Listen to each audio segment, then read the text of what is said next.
resaltan, en fin, nuestra realidad republicana. Tengo que mencionar una exhibición que está en un antiguo edificio, que es el ex Banco Italiano, que corresponde al Banco de Crédito en el centro de Lima, que se ha iniciado allí una exposición absolutamente extraordinaria. Son todas las obras, tanto prehispánicas cuanto coloniales, y también republicanas de los primeros tiempos, revalorando el patrimonio cultural del Perú.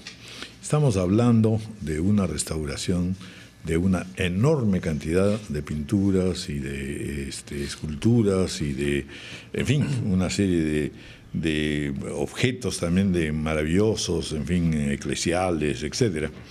Una exposición que no hay que perderse, porque la verdad que allí vamos una vez más a confirmar que el Perú siempre ha sido un centro de cultura impresionante y por lo mismo señal pues de su importancia en el conjunto de América Latina y en su contribución cultural. No se lo pierdan, porque además el edificio es un edificio realmente de una belleza extraordinaria. Se debe a un arquitecto también muy famoso, Malakowski, que cuántas cosas no ha hecho en Lima en realidad.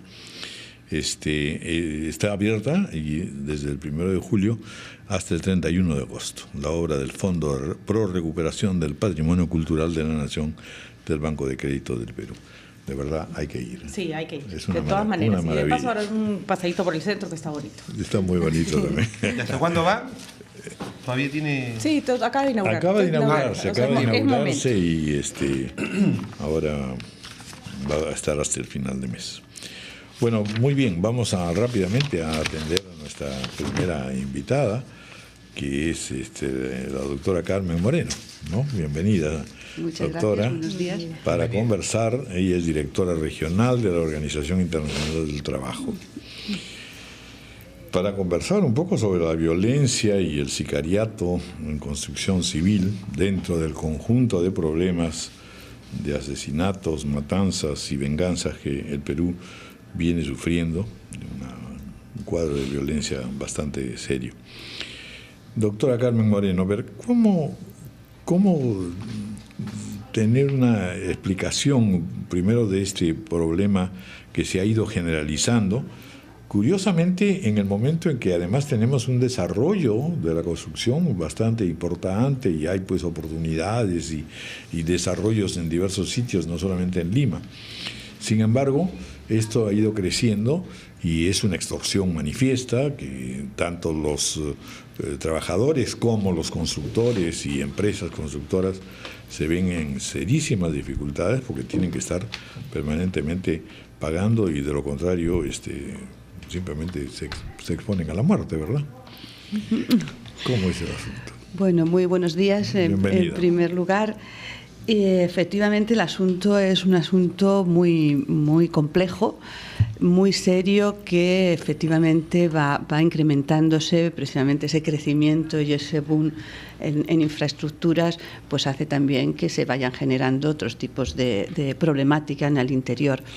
Y es precisamente por esa problemática y por la gravedad de la misma, teniendo en cuenta que afecta a personas, ha habido asesinatos, afecta a sus familias y afecta a la paz laboral, que la OIT está apoyando al Gobierno, concretamente a través de la iniciativa del Ministerio de Trabajo, en crear una mesa de diálogo tripartito en el que puedan sentarse de alguna manera todas las partes que tienen que ver con la búsqueda de la solución a esta problemática. De esta manera está el Ministerio de Trabajo, el Ministerio del Interior, Poder Judicial, Policía, Defensoría del Pueblo, CAPECO como la parte, digamos, que defiende los intereses empresariales, y las federaciones de construcción civil inscritas en el registro sindical del Ministerio de Trabajo, ¿no? Estamos hablando de delincuentes, pero que a su vez al principio son simplemente informales que quieren participar de este boom, ¿no es cierto?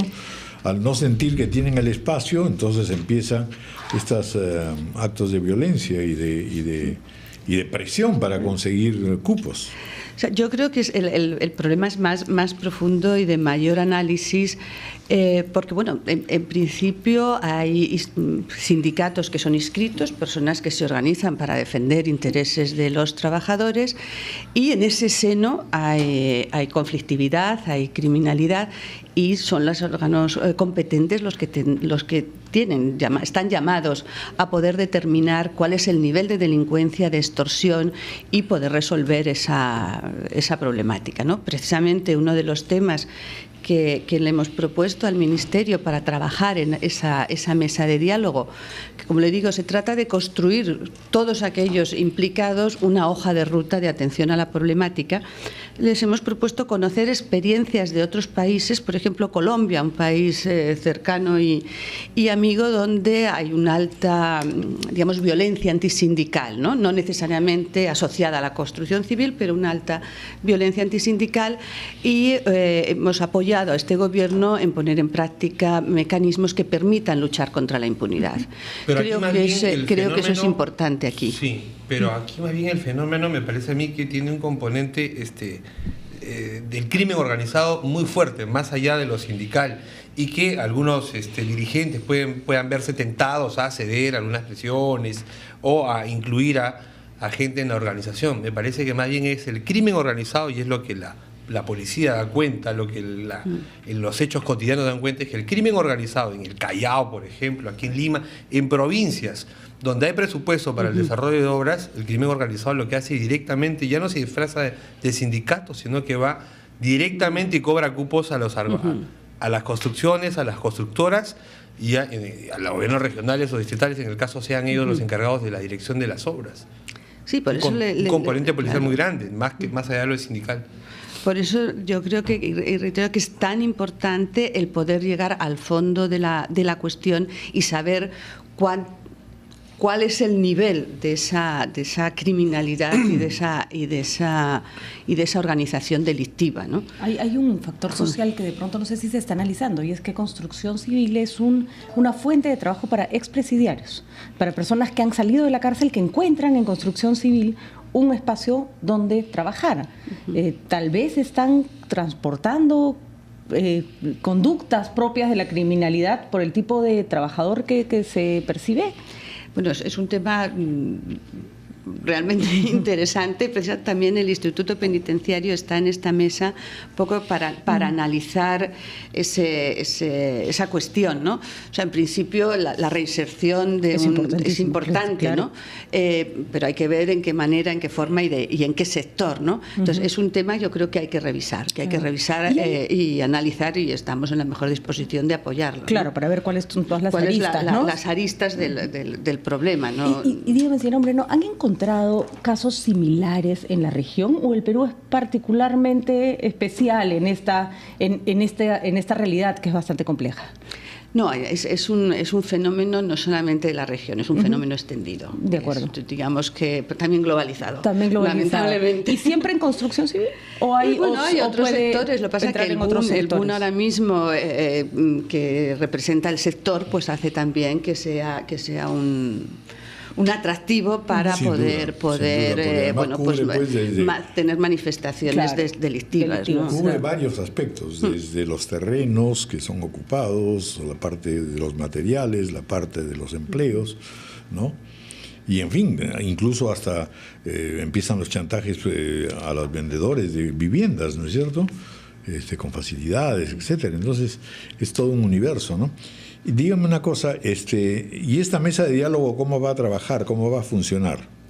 Pues la idea es que, o sea, no es una mesa in eternum, sino es una mesa que se ha propuesto trabajar en los próximos 120 días y poder identificar conjuntamente, como le digo, y desde el sentir y perspectiva de cada uno de los implicados, desde las federaciones de trabajadores, desde CAPECO, que defiende, como decía, los intereses de los empresarios, y del Estado, que impulsa las políticas públicas, el poder definir qué acciones serían las prioritarias en llevar adelante.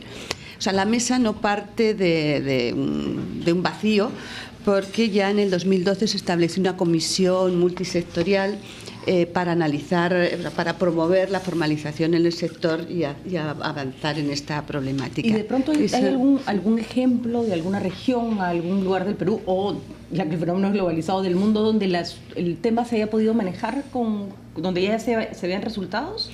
Bueno, creo, por eso vamos a también apoyarnos en la Federación Internacional de Construcción, con la idea de que puedan apoyarnos, venir a Perú, o buscar mecanismos de trabajo conjunto para que puedan de alguna manera trasladar esas experiencias en otras partes del mundo. Como digo, es un fenómeno que existe en otras partes y que, bueno, la voluntad, las políticas y la capacidad para entenderse ha permitido que la problemática se minimice, ¿no? Sí, pues sí, que participen más o menos todos los sectores, ¿no es cierto?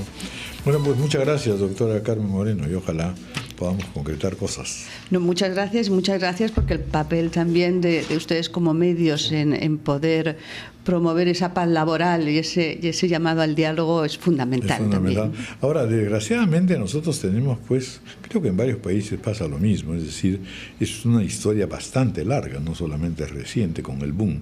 Siempre ha habido este problema, sobre todo porque es una lucha entre personal especializado, que se ha ido especializando en la construcción, y personal que siempre sueña con poder ingresar a un puesto de trabajo sin mayor exigencia de preparación, porque es un trabajo bastante fuerte y simplemente no se necesita en los comienzos, digamos, mucha preparación.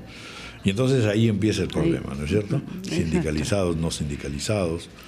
Y desgraciadamente esta carencia todavía de empleo en algunos sectores, pues aparte del elemento penitenciario que también es importante. Así que muy buena idea y que avancen las cosas. Muchísimas gracias. Muchas gracias, muy amable. 8:19 de la mañana, una pausa y luego vamos a conversar con Jean-Paul Osores, médico investigador de células madre, a propósito del caso del tratamiento al jugador argentino Ángel Di María, que ha estado, pues, que van a tratarlo en realidad con células madre.